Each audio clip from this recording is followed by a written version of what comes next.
तो अब मैं आपको एक्सप्लेन करूंगी आयरन मैन पार्ट 2। अब जहाँ पर पार्ट 1 का एंड हुआ था वहीं से पार्ट 2 स्टार्ट होता है। वही न्यूज के टोनी ने ये एक्सेप्ट कर लिया है कि वही आयरन मैन है। किसी के टीवी पर चल रही होती है और जो आदमी इसको देख रहा होता है उसका नाम इवैन होता है। ये न्यूज देखते ही इवैन के फादर की डेथ हो जाती है। तो इवैन कहता है कि मैं आयरन मैन से बदला लेके जरूर रहूंगा। तो वो भी एक छोटा सा टूल तैयार करता है जिससे वो अपना ड्रेस बनाने वाला था, क्योंकि वो आयरन मैन से फाइट करने लगा था।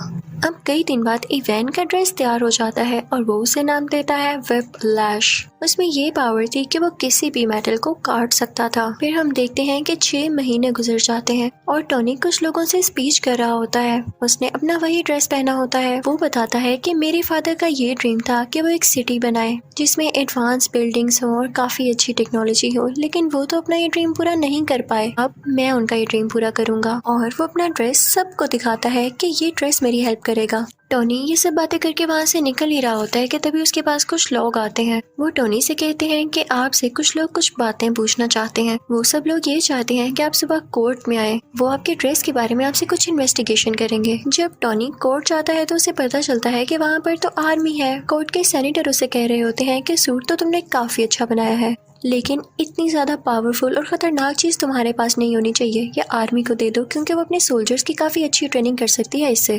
तो टोनी कहता है कि नहीं, वो ड्रेस मैंने बनाया है, मेरी मेहनत लगी है उसमें, मैंने उस पर कई एक्सपेरिमेंट्स किए और मुझे ही उसको यूज करना आता है। वो मेरा ड्रेस है और मैं ही आयरन मैन हूँ। No one can be Iron Man. कोई आयरन मैन नहीं बन सकता मेरे अलावा। वहाँ पर टोनी का वही ब्लैक दोस्त भी होता है, लेकिन इस पार्ट में उसका फेस चेंज है, यानी किसी और को टोनी का दोस्त बना दिया गया है, लेकिन कैरेक्टर वही है।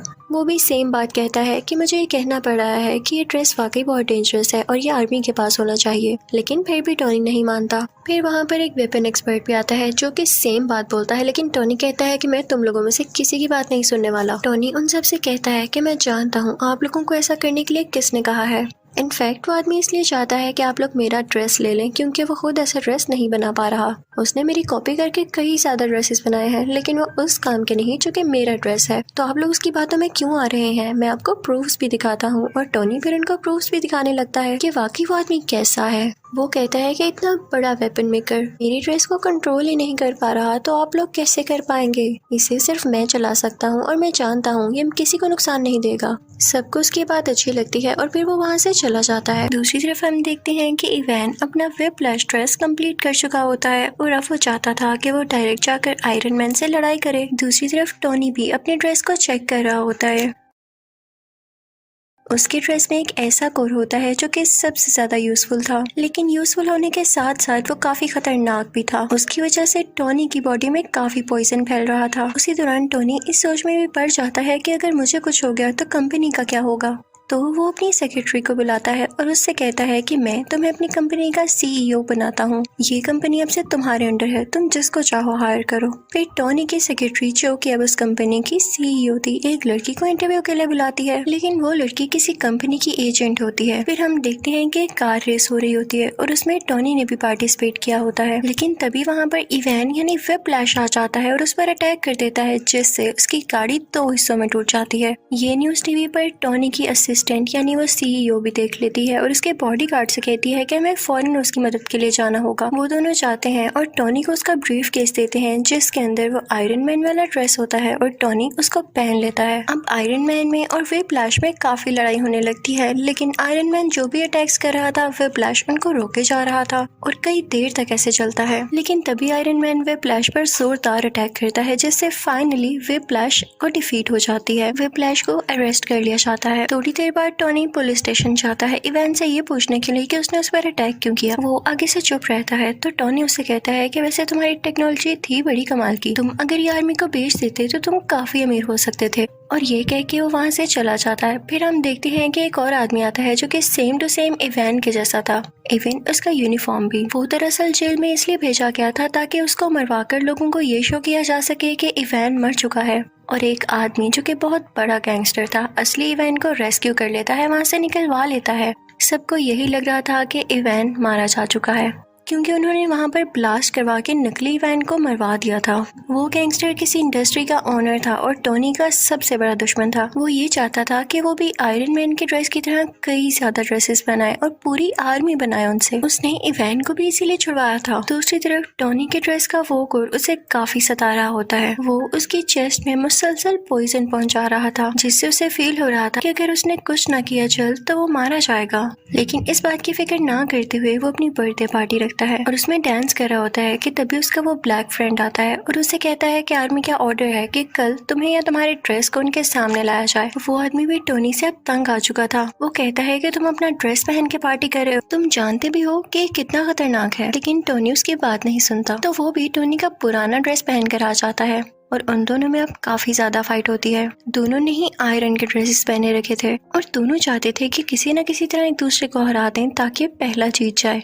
अब दोनों अपने अपने हाथ से लेजर निकालने लगते हैं और एट अ टाइम लेजर निकलने से दोनों लेजर्स आपस में टकरा जाती हैं और बहुत बड़ा ब्लास्ट होता है। जहाँ पर ब्लास्ट होता है और टोनी की बर्थडे पार्टी हो रही होती है वो जगह कोई और नहीं बल्कि टोनी की कंपनी होती है। अब वहाँ से टोनी का पुराना ड्रेस लेके वो ब्लैक फ्रेंड तो चला जाता है, लेकिन टोनी वहीं पर नशे की हालत में होता है। फिर हम देखते हैं कि एक आंख वाला आदमी टोनी के पास आता है और उससे कहता है कि तुम्हारे फादर क्या क्या करना चाहते थे और तुम क्या कर रहे हो, तुम नशा करके इधर उधर फिरते रहते हो। तो टोनी कहता है कि अपनी जुबान बंद रखो, तुम होते कौन हो ऐसे बोलने वाले। तो वो आदमी कहता है मैं तुम्हारे बारे में सब कुछ जानता हूँ। वो लड़की जो तुम्हारी कंपनी में इंटरव्यू देने आई थी वो कोई और नहीं बल्कि मेरी ही सीक्रेट एजेंट है और तुम्हारी सारी बातें सारी रिपोर्ट्स ये मुझे देती रही है। फिर वो आदमी ये भी कहता है कि मैं ये नहीं चाहता कि तुम्हारा कोई नुकसान हो, मैं चाहता हूँ कि तुम और ज्यादा अच्छा एक ड्रेस बनाओ जिससे पूरी दुनिया को फायदा हासिल हो और मेरे पास तुम्हारे फादर की कुछ चीजें भी हैं, चाहो तो उन्हें मेरे से ले सकते हो। टोनी उस एक आंख वाले आदमी के पास से वो सारी चीजें ले आता है तो उसे पता चलता है कि उसके फादर जो सिटी बनाना चाहते थे वो उस टूल की मदद से बनाई जा सकती है। वो उस पर पूरी तरह से रिसर्च करने लगता है। वहाँ पर उसको कोर का पूरा डिजाइन भी नजर आ जाता है। वो उस पर थोड़ी सी और रिसर्च करता है और काफी चेंजेस करने के बाद बहुत ही ज्यादा एडवांस टूल बना लेता है और फिर उसी टूल से वो एक नया ड्रेस तैयार करता है जिसको नाम देता है मार्क 6। और साथ ही उसे इवान की कॉल भी आती है जो कहती है कि मैंने तुम्हारे दुश्मन के साथ मिलकर एक काफी अच्छा ड्रेस तैयार कर लिया है। मैं वेट करूंगा उस दिन का जब तुम और मैं आमने सामने होंगे और देखते हैं कि कौन जीतता है। मैं आप लोगों को राज बताती हूँ कि इन लोगों ने वो ड्रेस किस तरह से तैयार किया। टोनी का वो पुराना ड्रेस जो कि टोनी का दोस्त आर्मी के पास ले गया था, उस ड्रेस में इवान ने और टोनी के दुश्मन ने कुछ चेंजेस किए और उसको और ज्यादा एडवांस बना दिया कुछ टेक्नोलॉजीज की मदद से, जो कि बहुत सारी वॉर्स लड़ सकता था और फाइट कर सकता था। अब दूसरी तरफ टोनी का दुश्मन लोगों से स्पीच कर रहा होता है कि मैंने आयरन सोल्जर्स बनाए हैं क्योंकि अब आयरन आर्मी का दौर है। दूसरी तरफ टोनी को भी पता चल जाता है कि इवान किसी के साथ सच्चा नहीं है, तो वो जाता है अपने उसी दुश्मन के पास, उसी इंडस्ट्री के ओनर के पास और उसे जाके कहता है कि इवान तुम्हारे साथ धोखा करेगा, वो तुम्हारी सारी आर्मी को अपने कब्जे में कर लेगा और वो सिटी पर अटैक कर देंगी। और ऐसे ही होता है। इवान देखते ही देखते सब सूट्स को अपने काबू में कर लेता है और उस वॉर मशीन को भी, जो कि इन लोगों ने नई टेक्नोलॉजीज के साथ तैयार की थी।